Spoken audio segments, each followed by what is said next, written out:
ബി.ജെ.പിയുടെ mayor സ്ഥാനാർത്ഥിയായി ശാസ്തമംഗലം വാർഡിൽ നിന്ന് മത്സരിക്കുന്ന മുൻ ഡി.ജി.പി ആർ ശ്രീലേഖയ്ക്ക് 18ന്റെ പണി കൊടുത്ത് സന്ദീപ് വാര്യർ. ആർ ശ്രീലേഖ ഇപ്പോൾ രാഷ്ട്രീയത്തിൽ സജീവമാണ്. ബി.ജെ.പി രാഷ്ട്രീയമാണ് അവർ തിരഞ്ഞെടുത്തത്. എന്തായാലും വിരമിക്കുന്ന IPSകാരും IASകാരുമെല്ലാം ബി.ജെ.പി രാഷ്ട്രീയത്തിലേക്ക് ചേക്കേറുന്ന കാഴ്ച ശ്രദ്ധേയമാണ്. സെൻകുമാറും ജേക്കബ് തോമസും അടക്കമുള്ളവർ ബി.ജെ.പിയിലേക്ക് ചേക്കേറുന്നു. ജേക്കബ് തോമസ് കാക്കി ട്രൗസറും വെള്ള ഷർട്ടും ധരിച്ച് നിൽക്കുന്ന ഫോട്ടോയൊക്കെ സജീവമായി രംഗത്ത് വന്നു. പോലീസ് സേനയിൽ ബി.ജെ.പിയുടെ സ്വാധീനമാണ് ഇത് വ്യക്തമാക്കുന്നത്. എന്തായാലും നമ്മുടെ ആർ ശ്രീലേഖയും ഇപ്പോൾ ബി.ജെ.പിയിലേക്ക് ചേർന്നിരിക്കുന്നു. ചേരുക മാത്രമല്ല, അവരെ മേയർ സ്ഥാനാർത്ഥിയായി ബി.ജെ.പി ഉയർത്തി കാണിക്കുകയും ചെയ്തിരിക്കുന്നു. KPCC ഓഫീസ് സ്ഥിതി ചെയ്യുന്ന ശാസ്തമംഗലം വാർഡിലാണ് ശ്രീലേഖ മത്സരിക്കുന്നത്. ശ്രീലേഖ ഇപ്പോൾ മത്സരരംഗത്ത് ഇറങ്ങിക്കഴിഞ്ഞു. വീടുകൾ തോറും സ്ക്വാഡ് വർക്കിന് ഒരുങ്ങുകയാണ് ശ്രീലേഖ. പക്ഷേ ശ്രീലേഖയ്ക്ക് 18ന്റെ പണി കൊടുത്തിരിക്കുന്നത് ബി.ജെ.പിയിൽ നിന്നും കോൺഗ്രസിലെത്തിയ നമ്മുടെ സന്ദീപ് വാര്യരാണ്. മുമ്പ് ആറ്റുകാൽ പൊങ്കാലയ്ക്ക് കുത്തിയോട്ടം നടത്തുന്നതിനെതിരെ ശ്രീലേഖ ബാലാവകാശ കമ്മീഷന് പരാതി കൊടുക്കുകയും ബാലാവകാശ കമ്മീഷൻ ആ പരാതി സ്വീകരിച്ച് കുത്തിയോട്ടം നടത്തുന്നതിനെതിരെ കേസെടുക്കുകയും ചെയ്തിരുന്നു. അന്ന് ശ്രീലേഖ ബാലാവകാശ കമ്മീഷനോട് പറഞ്ഞത് ഇത് ബാലപീഡനമാണ് എന്നാണ്. ഈ കുത്തിയോട്ടം നിർത്തലാക്കണമെന്നാണ് ശ്രീലേഖ പറഞ്ഞത്. അന്ന് ജയിൽ DGP ആയിരുന്നു ശ്രീലേഖ.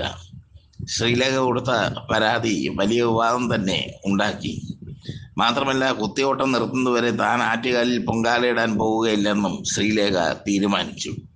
ഇതാണ് ഫേസ്ബുക്ക് കുറിപ്പിലൂടെ സന്ദീപ് വാര്യർ ഓർമ്മിപ്പിച്ചിരിക്കുന്നത്.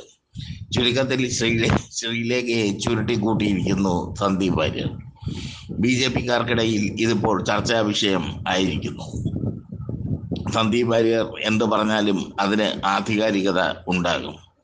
അദ്ദേഹം ആധികാരികതയോടെ മാത്രമേ എന്ത് കാര്യവും പറയാറുള്ളൂ. ശ്രീലേഖയുടെ കാര്യത്തിലും ആധികാരികമായി തന്നെയാണ് അദ്ദേഹം പറഞ്ഞത്. ശ്രീലേഖ സർവീസിലിരിക്കെ വഴിവിട്ട സഹായങ്ങൾ ചെയ്യുന്ന ഒരു വ്യക്തിയാണെന്നുള്ളത് എല്ലാവർക്കും അറിയാം. ജയിലിൽ നിലത്ത് കിടന്ന ദിലീപിന് മെത്ത ഉണ്ടാക്കി കൊടുത്തു ശ്രീലേഖ. മാത്രമല്ല, ദിലീപിന് ഭക്ഷണം കഴിക്കാൻ അദ്ദേഹത്തിൻ്റെ വീട്ടിൽ നിന്ന് ഭക്ഷണം വരുത്തി കൊടുത്തു ശ്രീലേഖ. ഇങ്ങനെയൊക്കെ പക്ഷപാതിത്വം കാണിച്ച ജയിൽ DGP ആയിരുന്നു ശ്രീലേഖ. അവർ തന്നെ തുറന്നു പറയുകയും ചെയ്തു. പിന്നെ സ്നേഹപൂർവ്വം ശ്രീലേഖ എന്ന യൂട്യൂബ് ചാനലിലൂടെ കുറേ ആരാധകരെ സൃഷ്ടിക്കാൻ അവർക്ക് കഴിഞ്ഞു. പക്ഷേ അവരുടെ മുൻകാല പ്രവൃത്തികൾ അവർക്ക് വിനയായി മാറിക്കൊണ്ടിരിക്കുകയാണ്. ആറ്റുകാലിൽ കുത്തിയോട്ടം എന്നുള്ളത് അതൊരു നേർച്ചയാണ്. അതിൽ പങ്കെടുക്കുന്നത് ബാലന്മാരാണ്. ആ ബാലന്മാർക്ക് ഭക്ഷണം കൊടുക്കുന്നില്ല, ബാലന്മാരെ പീഡിപ്പിക്കുന്നു എന്നൊക്കെ പറഞ്ഞാണ് ഇവർ ബാലാവകാശ കമ്മീഷനിൽ പരാതി കൊടുത്തത്. ആ പരാതി ബാലാവകാശ കമ്മീഷൻ സ്വീകരിക്കുകയും നടപടി എടുക്കുകയും ഒക്കെ ചെയ്ത് ആകെ മൊത്തം കുളമായ സംഭവമാണ്. ആ സംഭവമാണ് സന്ദീപ് വാര്യർ ഇപ്പോൾ ഓർമ്മപ്പെടുത്തിയിരിക്കുന്നത്. സന്ദീപ് വാര്യർ കൃത്യസമയത്ത് തന്നെ ശ്രീലേഖയ്ക്കിട്ട് പണി കൊടുത്തിരിക്കുന്നു. എന്തായാലും ശ്രീലേഖയ്ക്കെതിരെ സന്ദീപ് വാര്യർ ഇട്ട ഫേസ്ബുക്ക് ചെന്ന് തറയ്ക്കുന്നത് ബി.ജെ.പിക്കാണ്. ബി.ജെ.പിയെ സംബന്ധിച്ചിടത്തോളം ശ്രീലേഖ ഒരു തുറുപ്പ് ചീട്ടാണ്, ഒരു ഗ്ലാമർ മുഖമാണ്. മേയർ സ്ഥാനാർത്ഥിയാക്കാമെന്ന് പറഞ്ഞാണ് ശ്രീലേഖയെ നിർത്തിയിരിക്കുന്നത്. ഇനി മേയർ സ്ഥാനാർത്ഥിയാക്കുമോ ഇല്ലയോ എന്നുള്ളത് കണ്ടറിയേണ്ട കാര്യമാണ്. കാരണം ബി.ജെ.പിയാണ് പാർട്ടി, ശ്രീലേഖയാണ് സ്ഥാനാർത്ഥി. മേയർ സ്ഥാനാർത്ഥിയാക്കിയില്ലെങ്കിൽ ശ്രീലേഖ തനിക്കുണം കാണിക്കും. മാത്രമല്ല, ഈ ജനങ്ങളുമായി യാതൊരു ബന്ധവുമില്ലാതെ നടന്നു പോകുന്ന ശ്രീലേഖയ്ക്ക് ജനങ്ങളുടെ സാന്നിധ്യം എങ്ങനെ സഹിക്കാനാകും എന്നുള്ളത് വല്ലാത്തൊരു ചോദ്യമാണ്. ശ്രീലേഖ ജനങ്ങളുമായി അങ്ങനെ വലിയൊരു ബന്ധമൊന്നും പുലർത്തുന്നില്ല. വൈദക്കാടുള്ള അവരുടെ വീട്ടിൽ നിന്ന് അവർ പുറത്തിറങ്ങുന്നത് വൈകുന്നേരം നടക്കാൻ വേണ്ടി മാത്രമാണ്. ആരുടെയും മുഖത്ത് നോക്കാതെയാണ് നടന്നു പോകുന്നത്. ആ ശ്രീലേഖയാണ് ബി.ജെ.പി പിടിച്ച് മേയർ സ്ഥാനാർത്ഥിയായിട്ട് അവരോധിച്ചിരിക്കുന്നത്.